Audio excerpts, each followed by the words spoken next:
So yeah, back to the topic.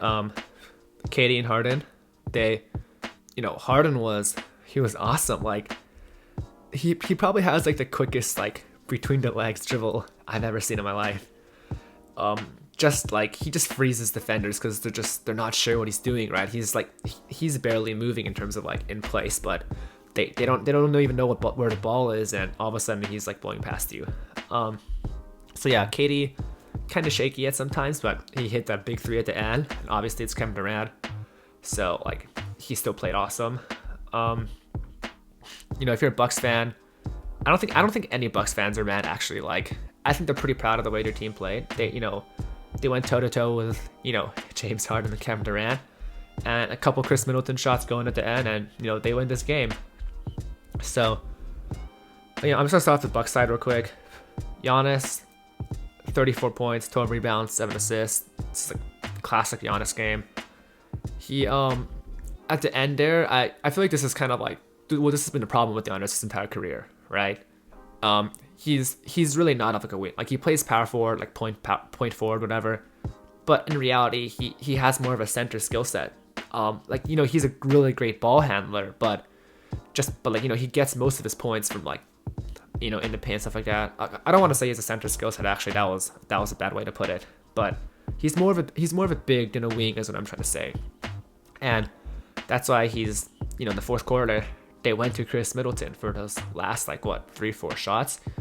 And Middleton he made some before, and he did miss like the last few there. But there are tough shots, and you're asking a lot out of Chris Middleton. Some games Middleton has been a fantastic closer, and other games I wouldn't even say he was a bad closer this game. He may hit some big shots at the end, but I think the jury's still out if like he can surely be like the second option, that perimeter shot creator guy who's like there when Giannis, because Giannis just his free throw shooting and everything. It's just it doesn't make him the ideal like closer. You know what I'm saying? Like, and Middleton, he has the skill set to do it. He's a great isolation player, especially just like in that mid-range area. Just like phenomenal patience and just ability to sense where the defense is. But obviously, like, we want to talk about the Nets because they're the most interesting thing in basketball right now, probably. And like I said, Harden, he played just awesome. And it's funny because people like I don't think anyone doubts if Harden will be able to fit into the Nets, because Harden's kind of been playing this like really ISO heavy like style of basketball for his like the last 7 years. Obviously there's a lot more pick and rolls early in his career, back when he had Clint Capella, and for a while with Chris Paul it was a bit more. He played off ball a little bit more, but it was still mostly just like a your turn my turn thing with Chris Paul. And obviously Kevin Durant, first few years of his career in Oklahoma City with Russell Westbrook, that's pretty much exactly what they did. It was like, Westbrook, your turn to go ISO. Now it's my turn to go ISO.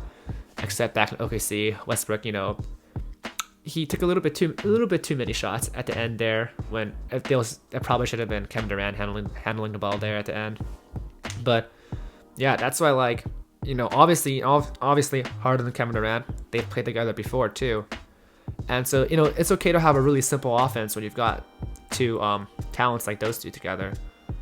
I can talk about the whole like Kyrie third option thing, but I'm not going to, since I wrote a really long article about it on the website, which is now, down obviously, and I don't really feel like rehashing it on the podcast.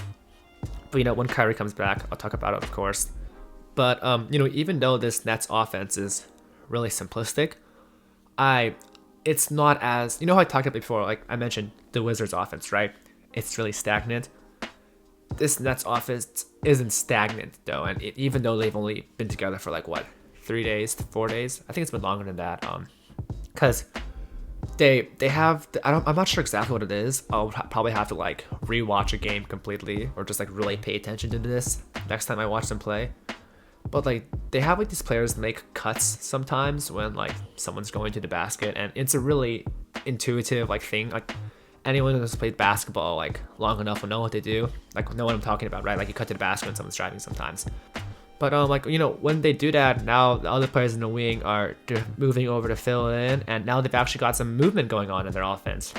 Like I said, it's really simple, and you can tell this is where like Steve Nash has kind of left his imprint a little, because that's really similar to how like, the Phoenix Suns used to do it.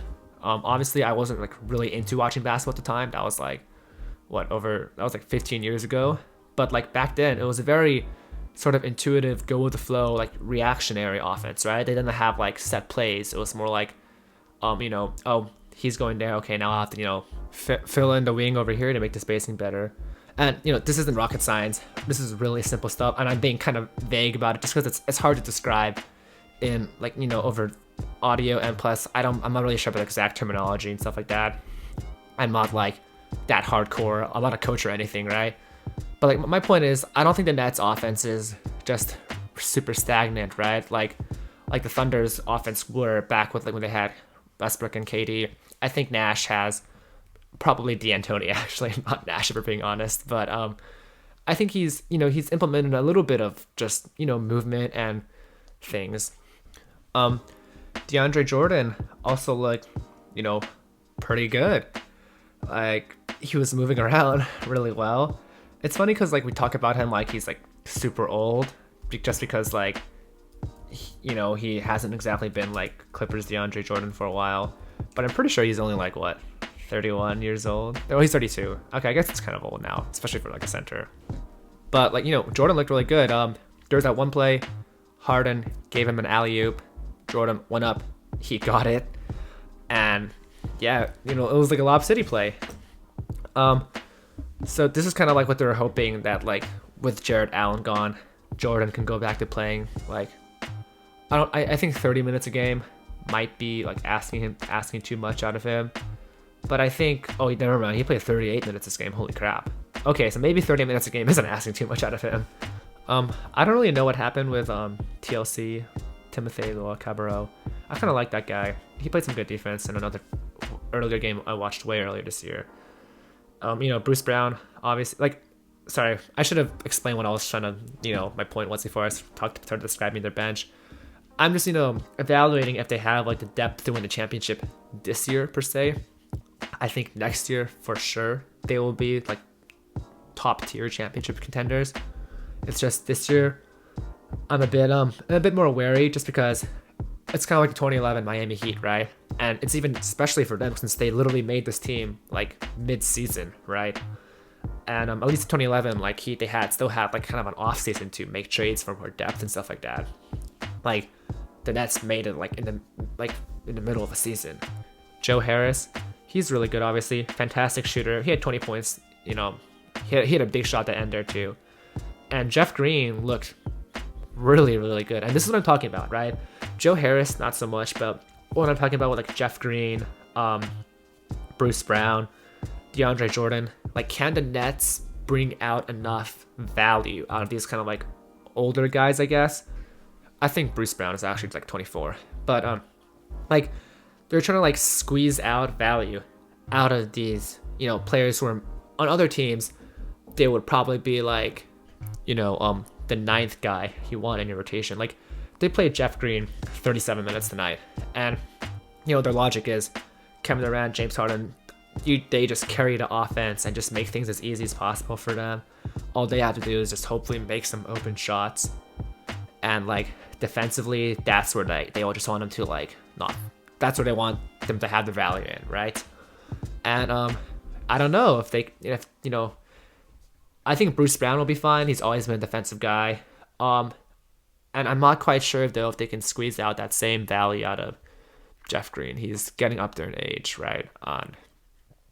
Well, my voice just died there for a second, sorry.